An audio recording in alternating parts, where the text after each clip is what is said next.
আসসালামু আলাইকুম প্রিয় দেশবাসী। আমি অনলাইনে দেখতে পেলাম আবুল সরকারের একটা বক্তব্য রেখেছিল বিএনপির পক্ষে।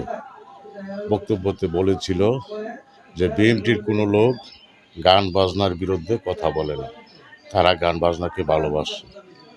আর একজন নেত্রীর পক্ষে ভোট চেয়েছিল দানের শীষে।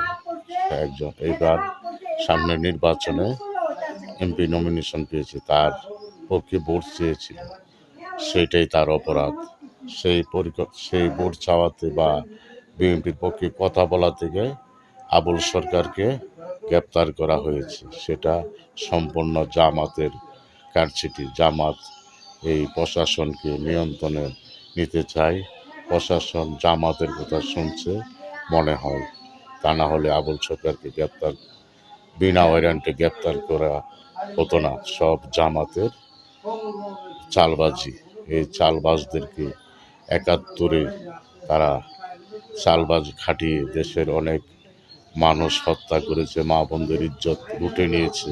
তারা এখনো এই ১.৫ বছরে ১৫ মাসে অনেক বলাৎকার, ধর্ষণ, শিশু ধর্ষণ, মাদ্রাসার ছেলেদেরকে বলাৎকার করেছে। ও মসজিদের ইমাম সেও ১-২ ঘন্টার জন্য সে হিল্লা বিবাহ করে মসজিদের বারিন্দায় দর্শন করেছে। এসব ভিডিও দেখা যায় অনলাইনে।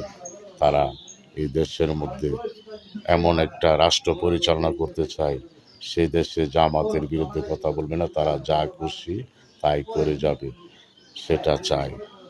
তোমাদের ৭১-এর যে অপরাধ, সেই অপরাধ তোমাদের রয়েছে। তোমাদেরকে সেই বিচার আল্লাহর বাঁচাইলে মনে হয় এই রাষ্ট্রে হবে।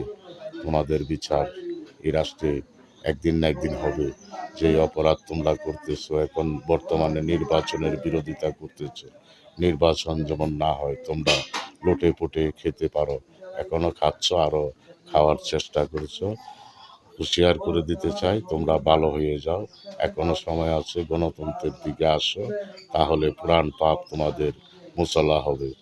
আর যদি এইসব আলামত করতে থাকো, তাহলে পুরাণ পাপেও ধরবে, নতুন পাপেও তোমাদের উপর এই খুন খারাপি, দর্শন, বলাৎকার সব অপরাধের ভার তোমাদের গাড়ি গিয়ে চাপবে নির্বাচনের পরে।